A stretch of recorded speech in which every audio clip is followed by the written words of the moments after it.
Hello viewers, welcome back to my channel it's English time. आज का जो हमारा टॉपिक है वो क्लास 12th के टर्म 2 के सिलेबस का बोर्ड एग्ज़ाम्स का टॉपिक है जॉब एप्लीकेशन।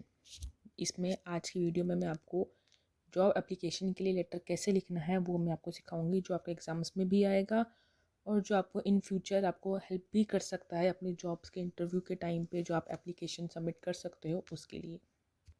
इस टॉपिक को अच्छी तरह समझने के लिए मेरी वीडियो को एंड तक ज़रूर देखें, क्योंकि मैंने लास्ट में आपको कुछ एग्जांपल भी दिए हैं और साथ में आपको एक प्रैक्टिस क्वेश्चन भी दिया है ताकि आप उसको प्रैक्टिस कर सकें। What is a job application?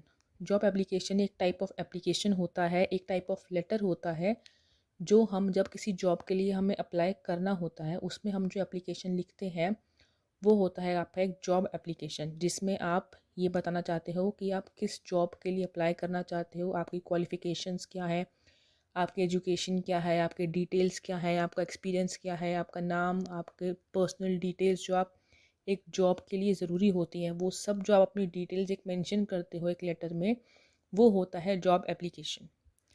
Employment application means और job application means the letter written for getting a job. एक जॉब को लेने के लिए जो एक लेटर लिखा जाता है वो होता है आपका job application. It is the primary means of introducing the job seeker to the employer. जो जॉब लेना चाहता है वो अपने आप को इंट्रोड्यूस करवाता है उससे जो जॉब आपको दे रहा है। एम्प्लॉयर का मतलब है जो जॉब दे रहा है आपको, और एम्प्लॉय का मतलब है जो जॉब ले रहा है। Through the job application job seeker offers his or her labour and service for a return. जो जॉब लेना चाहता है वो अपने लेबर को उनको देना चाहता है जो जॉब अप्लाई कर रहे हैं, जो जॉब दे रहे हैं उनको। Therefore, the application for employment acts as a personal advertisement। जो आपका लेटर आप लिखते हो, जो जॉब एप्लीकेशन आप लिखते हो, वो आपका एक पर्सनल एडवर्टीजमेंट है जिसमें आप अपने बारे में उनको इन्फॉर्मेशन देते हो कि आपका नाम, आपका एड्रेस या आपकी कोई क्वालिफ़िकेशंस हैं, आपके कोई एक्सपीरियंसेस हैं, वो सब जो आप उन्हें बताते हो वो होता है आपका personal advertisement. Job application contains appeal for the job along with the job seeker's personal data like name, address, qualification and experience। इसमें आप उनसे जॉब के लिए अपील भी करते हो, आप उनसे कहते भी हो कि हमें जॉब दीजिए प्लीज़, और उसमें साथ में आप अपनी पर्सनल डिटेल्स भी मेंशन करते हो। जॉब एप्लीकेशन एक टाइप ऑफ लेटर होता है जिसमें हम किसी से जॉब के लिए उनसे रिक्वेस्ट करते हैं या उनसे जॉब के लिए हम बात करते हैं, जिसमें हम अपनी पर्सनल डिटेल्स उनको मेंशन करते हैं। A job application consists of two parts. इसके दो पार्ट्स होते हैं, दो पार्ट्स में हम इनको लिखते हैं। The first is the covering letter appeal, जिसमें आप अपनी सारी मेंशन करते हो चीज़ें, आप उनसे अपील करते हो जॉब लेने के लिए। एंड द बायोडेटा और सीवी। और दूसरा पार्ट होता है आपका बायोडेटा या सीवी, जिसमें आप अपना प्रॉपर डिटेल्ड इन्फॉर्मेशन, अपनी सारी आप एजुकेशन, क्वालिफिकेशन, सब कुछ आप उसमें अपना मेंशन करते हो, वो होता है आपका बायोडेटा या सीवी। सबसे पहले हमारा फर्स्ट पार्ट है कवर लेटर। इसमें कुछ हेडिंग्स होती हैं, कुछ पॉइंट्स होते हैं, वो आपको फॉर्मेट होता है एक प्रॉपर, उसमें आप उस हिसाब से ही आप उसको लिख सकते हो, क्योंकि जो जॉब एप्लीकेशन लेटर होता है वो एक फॉर्मल लेटर होता है, इसीलिए फॉर्मल लेटर का एक फॉर्मेट होता है, आपको वही फॉलो करना होता है। तो the format for the covering letter is similar to the format of a formal letter. जैसे एक फॉर्मल लेटर होता है उसी की तरह ही आपका एक ये वाला लेटर भी होता है, जिसमें सबसे पहली चीज़ होती है सेंडर्स एड्रेस। जो भेज रहा है लेटर उसका address. The sender's address is usually put on the top left hand corner. और जो टॉप लेफ्ट हैंड कॉर्नर होता है सबसे पहला, उस पर हम सेंडर्स एड्रेस लिखते हैं जो लेटर भेज रहा है। फिर उसके नीचे हम लिखते हैं डेट।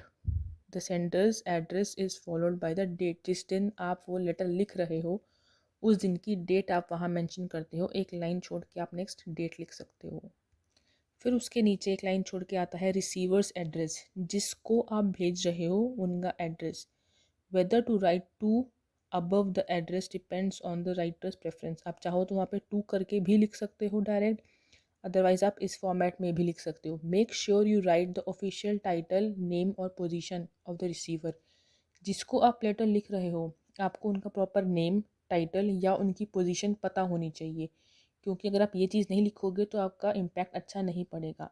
बट अगर आप ये चीज़ें मेंशन करते हो अपने लेटर में तो आपका जो रिसीवर है जिसको आप लेटर भेज रहे हो उन पे इम्पैक्ट अच्छा पड़ता है। फिर एक लाइन छोड़ के उसके नीचे आता है subject. Then we sum up the purpose of the writing the letter in one line. जो आप पूरे लेटर में कहना चाहते हो उसको आप एक लाइन में मेंशन करते हो यहाँ पे। सपोज़ आप जॉब के लिए अप्लाई करना चाहते हो तो आप लिख सकते हो सीकिंग फॉर जॉब। इस तरीके से भी आप सब्जेक्ट अपना लिख सकते हैं। देन कम्स द सैल्यूटेशन, जिसमें आप सर या मैम लिख सकते हैं। अगर आपको पता है कि वो सर हैं तो आप सर लिखिए। अगर आपको पता है कि जिनको आप लेटर लिख रहे हो वो मैम है तो आप उसमें मैम लिख सकते हैं। Then comes the main part of the letter, that is body, जिसमें आप अपना सारा इन्फॉर्मेशन लिखते हो। This is the main content of the letter. ये आपके लेटर का मेन कंटेंट होता है। It is either divided into 3 parts, I mean 3 paragraphs और 2 paragraphs if the letter is briefer. इसको आप 3 पार्ट्स में डिवाइड करते हैं, या तो हम 2 में भी कर सकते हैं अगर आपको लगता है कि आपका लेटर थोड़ा छोटा है। The tone of the content should be formal. इस कंटेंट का टोन हमेशा फॉर्मल रहना चाहिए। इट मीन्स कि आपको फॉर्मल तरीके से फॉर्मल फॉर्मेट में और फॉर्मल वर्ड्स ही यूज़ करने हैं। हम कैजुअल वर्ड्स यूज़ नहीं कर सकते। Do not use any Phulari language. जो हम कैजुअल बात करने में कम्युनिकेशन में हम वर्ड्स यूज़ करते हैं, हम वैसे लैंग्वेज यहाँ पे यूज़ नहीं कर सकते। Another point to keep in mind is that the letter should be concise and to the point. इसमें आप लंबे लंबे एग्जाम्पल्स या लंबे लंबे सेंटेंसेस भी नहीं लिख सकते हो। आपको अपना पॉइंट जो है वो कंसाइज रखने पड़ेंगे, मीन्स शॉर्ट रखने पड़ेंगे और अप टू द मार्क रखने पड़ेंगे। आप डायरेक्ट जो कहना चाहते हो आप वही डायरेक्ट उसमें लिखोगे, आप घुमा फिरा के चीज़ें नहीं लिख सकते। And always be respectful and considerate in your language. आपकी लैंग्वेज कंसिडरेट होनी चाहिए और रिस्पेक्टफुल होनी चाहिए। पढ़ने वाले को ऐसा नहीं लगना चाहिए कि आप उन्हें डिसरिस्पेक्ट कर रहे हो या अब्यूजिव लैंग्वेज यूज़ कर रहे हो।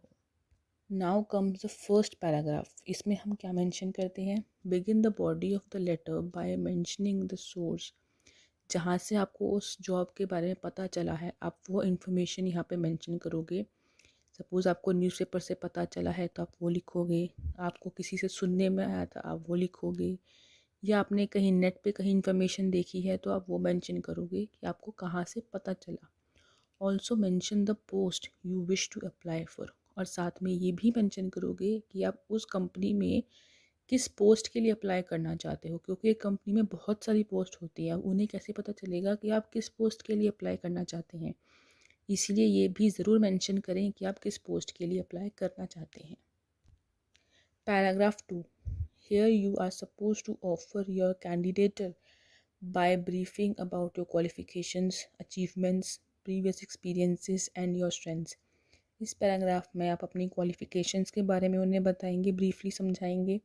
आपके अचीवमेंट्स के बारे में, आपके जो पहले एक्सपीरियंसेस है, सपोज़ आप पहले कहीं जॉब कर रहे थे तो आप वो भी बताओगे कि आपने किस कंपनी में जॉब की है, किस पोस्ट पे की है और कितने टाइम तक की है। और साथ में आप अपनी स्ट्रेंथ्स भी उन्हें बताओगे।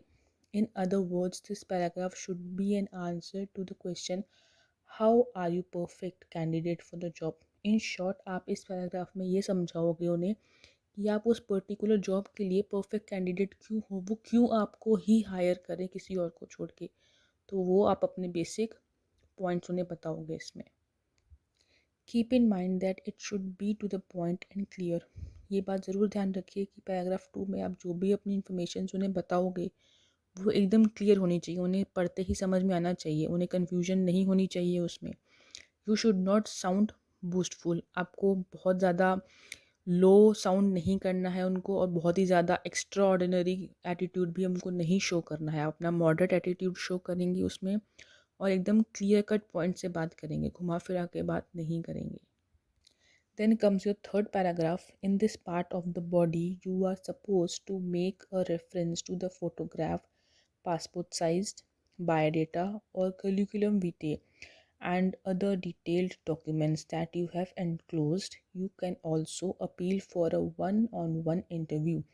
थर्ड पार्ट में आप ये बताओगे कि आपने उनको उस एप्लीकेशन के साथ क्या क्या आप अटैच कर रहे हो। सपोज़ पासपोर्ट साइज फ़ोटोग्राफ चाहिए होती है, आपका बायोडाटा चाहिए होता है, या फिर आप साथ में जो उनकी डिटेल्ड डॉक्यूमेंट्स आप लगाओगे, सपोज़ आपकी मार्कशीट्स वगैरह हैं वो सब आप लगा रहे हो, तो वो आप उनको मेंशन करोगे कि आप उस एप्लीकेशन के साथ क्या क्या चीज़ें साथ में लगा रहे हो।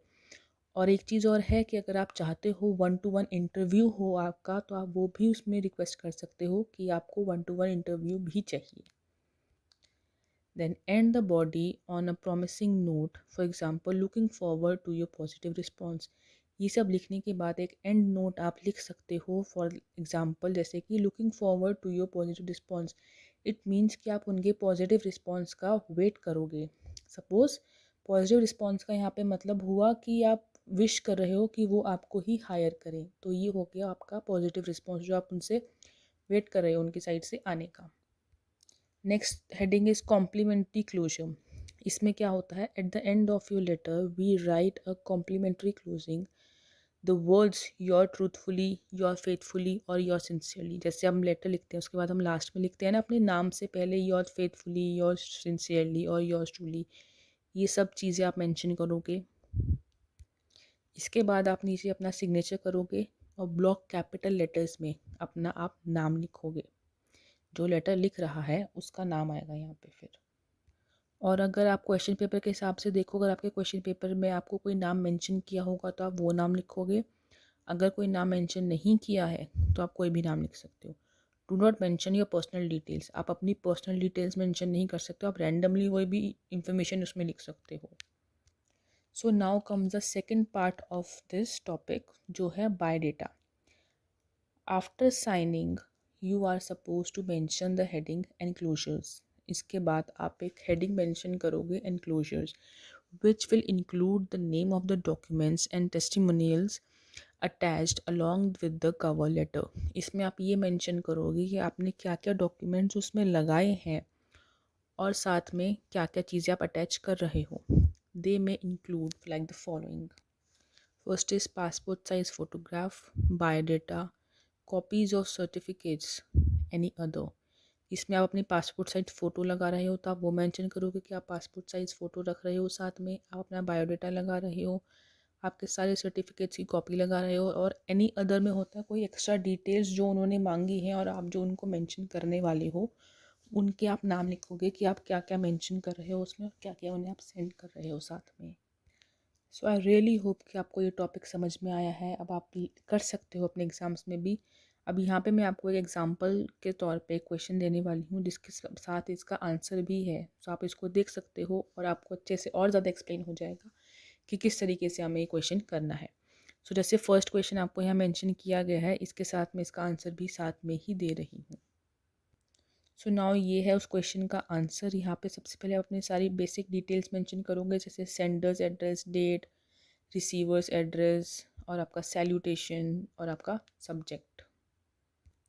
तो ये है आपका बॉडी उस लेटर का। आप देख सकते हो यहाँ पे कैसे मेंशन किया गया, हर चीज़ को क्लियरली समझाया गया है, और जो जो चीज़ें आप उसमें लगा रहे हो अपने लेटर में वो भी आप यहाँ पे साथ में मेंशन कर सकते हैं उस पर। अब मैं आपको यहाँ पे ये दिखाऊंगी कि इस जॉब लेटर के साथ जो आप बायोडेटा लगाएंगे वो कैसा होना चाहिए और उसमें क्या क्या डिटेल्स मेंशन होनी चाहिए। ये है आपका फर्स्ट हाफ उस बायोडेटा का। सो ये है आपके उस जॉब लेटर के बायोडेटा का सेकंड पार्ट। मैंने आपको 2 इंस्टॉलमेंट्स में आपको यहाँ पे बायोडेटा दिखा रही हूँ मैं। आई होप आपको इस एग्जांपल से और ज़्यादा क्लियर हो गया होगा ये टॉपिक। अब यहाँ पे है ये आपके लिए practice question, and I really hope कि आप इस प्रैक्टिस क्वेश्चन को प्रैक्टिस करेंगे, और आपका कोई भी डाउट हो तो आप मुझे कमेंट सेक्शन में नीचे बता सकते हैं। Thank you for watching my video guys. I really hope कि आपको ये टॉपिक समझ में आया है। अगर आपको लगे कि कुछ ऐसा है जो आप समझ में नहीं आया आपको, तो आप प्लीज़ प्लीज़ मुझे कमेंट सेक्शन में नीचे ज़रूर बताइए। अगर मेरा वीडियो अच्छा लगे तो उसे लाइक कीजिए, कमेंट कीजिए, सब्सक्राइब कीजिए अगर आपने अभी तक सब्सक्राइब नहीं किया है, और आप सब्सक्राइब अगर कर चुके हैं तो प्लीज़ अपने फ्रेंड्स को ज़्यादा से ज़्यादा मेरी वीडियो को शेयर कीजिए ताकि बहुत सारे लोगों को हेल्प मिले मेरी वीडियो से।